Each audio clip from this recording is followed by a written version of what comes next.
வணக்கம் ஃப்ரெண்ட்ஸ். இன்றைக்கி நம்ம ஆரோக்கியமானதும் சுவையானதுமான பச்சை பயிறு வச்சு சூப்பரான ஒரு ஸ்வீட் ரெசிபி, பச்சை பயிறு பூர்ண கொழுக்கட்டை வீட்டிலே எளிதாக எப்படி செய்யலாம்னு பார்க்கலாம்.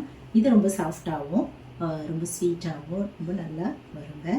நம்ம இது எப்படி செய்யலாம்னு பார்க்கலாம். அரை கப் அளவு பச்சை பயிறு எடுத்துகிட்டு ஒரு சின்ன கிண்ணத்தில் போட்டு தண்ணி ஊற்றி கழுவிட்டு முழுகிற அளவு தண்ணி ஊற்றிட்டு ஒரு 6 to 8 மணி நேரம் ஊற வச்சிடலாம். ஊறினதும் அந்த தண்ணியெல்லாம் வடிய விட்டுட்டு நம்ம ஒரு குக்கரில் போட்டு வேக வச்சுக்கலாங்க.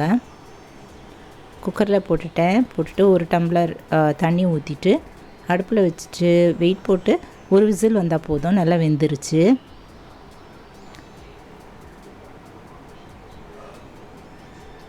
கையில் இதில் இருக்கிற தண்ணியெல்லாம் வடிய விட்டுடலாங்க. இப்போ நல்லா இதுக்குள்ளே மசிற அளவுக்கு வேக வச்சுட்டு கொஞ்சமாக இதை ஸ்லைட்டாக அப்படியே மேஷ் பண்ணிக்கலாம்.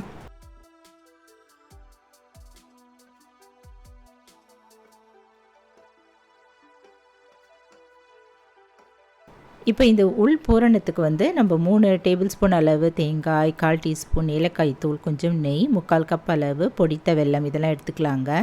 இந்த வெல்லம் நம்ம கொஞ்சமாக அடுப்பில் ஒரு பாத்திரம் வச்சுட்டு அதில் 1/4 டம்ளர் தண்ணி ஊற்றிட்டு வெல்லம் போட்டுட்டு கட்டி இல்லாமல் நல்லா கரைச்சிக்கலாம்.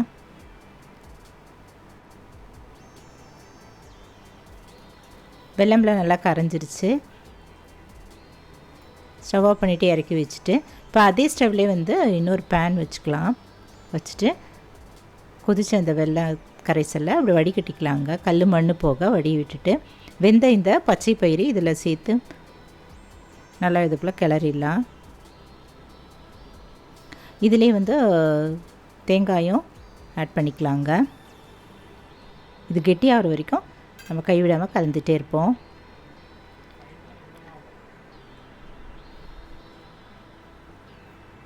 இப்போ ஓரளவு கெட்டி ஆகிடுச்சு. இந்த டயத்தில் இந்த ஏலக்காய் தூள் அதையும் சேர்த்துட்டு கலந்துட்டு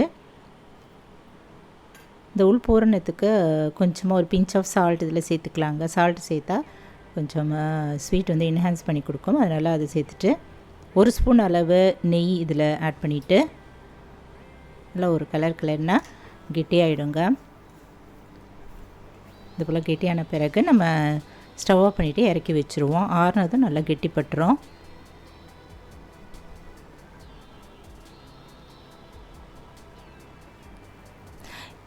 இது இன்னொரு சின்ன கிண்ணத்தில் ட்ரான்ஸ்ஃபர் பண்ணிக்கலாம்.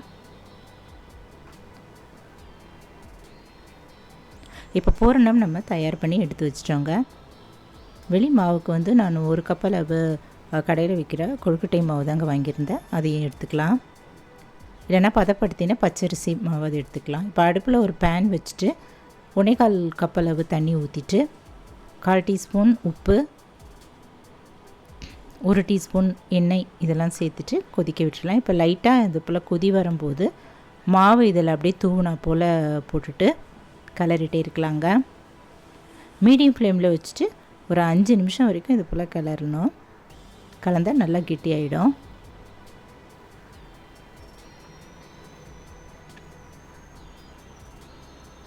இப்போ நல்லா கெட்டியாகிடுச்சு. ஸ்டவ் ஆஃப் பண்ணிவிட்டு நம்ம இன்னொரு பாத்திரத்தில் இதை ட்ரான்ஸ்ஃபர் பண்ணிவிட்டு கொஞ்சம் வெயிட் பண்ணலாம். சூடாக இருக்கும்.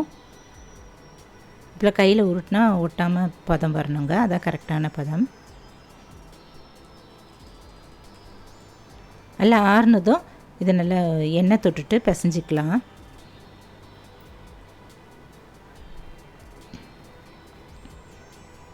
பிசைஞ்சிட்டு ஒரு சின்ன லெமன் சைஸ் அளவு மாவு எடுத்துக்கலாங்க. பூரணமும் நல்லா ஆறிடுச்சு. லெமன் சைஸ் அளவு மாவு எடுத்துட்டு உருட்டிட்டு கடையில் வாங்கின கொழுக்கட்டை மாவுக்கு இந்த அச்சு ஃப்ரீயாக கொடுத்துருந்தாங்க. அதை நல்லா கழுவிட்டு எண்ணெய் அப்படியே உள்ளே அப்படி தேய்ச்சிக்கலாங்க. கொஞ்சம் மாவு எடுத்துகிட்டு இது உள்ளே அப்படியே இன்சர்ட் பண்ணிவிட்டு ஃபில் பண்ணிவிட்டு நம்ம கையில் அழுத்தி விட்டுடலாம். அதில் ஒரு ஹோல் வர மாதிரி அழுத்தி விட்டுருவோங்க. ஒட்டிச்சுன்னா எண்ணெயும் தொட்டுக்கலாம்.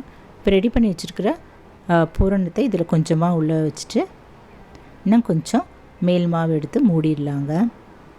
அழுத்தி இது போல் மூடிட்டால் வெளில வராது. ஈஸியாகவும் இது ஓப்பன் பண்ணிக்கலாம். இந்த அச்சு நல்லா ஈஸியாக ரொம்ப நல்லா வந்திருந்தது.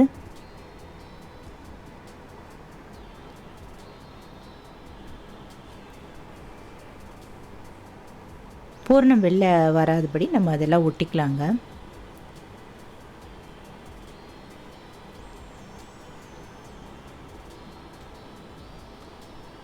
இது போல் நம்ம எல்லாத்தையும் தயார் பண்ணிக்கலாம்.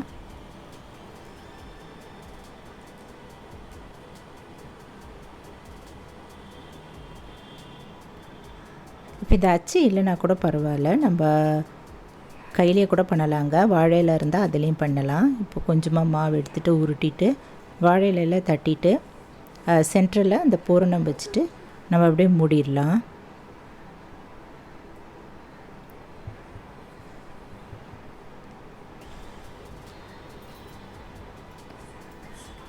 பூரணம் வெளில வராதபடி நம்ம ஓரெல்லாம் அப்படியே அழுத்தி மூடிடுவோங்க.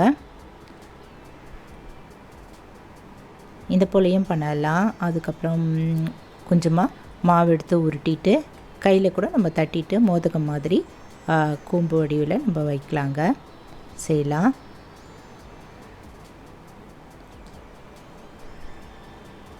விருப்பமான ஷேப்பில் நம்ம இது போல் செஞ்சு கொடுக்கலாங்க. இது போல் எல்லாமே தயார் பண்ணி வச்சுட்டேன். அடுப்பில் வந்து ஒரு இட்லி பானை வச்சுட்டு 1.5 டம்ளர் தண்ணி ஊற்றி நல்லா கொதிக்க வச்சுட்டேன். இப்போ வாழை இலை இருந்ததுன்னா யூஸ் பண்ணிக்கலாம், இல்லைன்னா கூட பரவாயில்லைங்க. அதில் கொஞ்சமாக ஆயில் ஊற்றிட்டு தேய்ச்சிட்டு இட்லி தட்டு மேலே வச்சுருவோம்.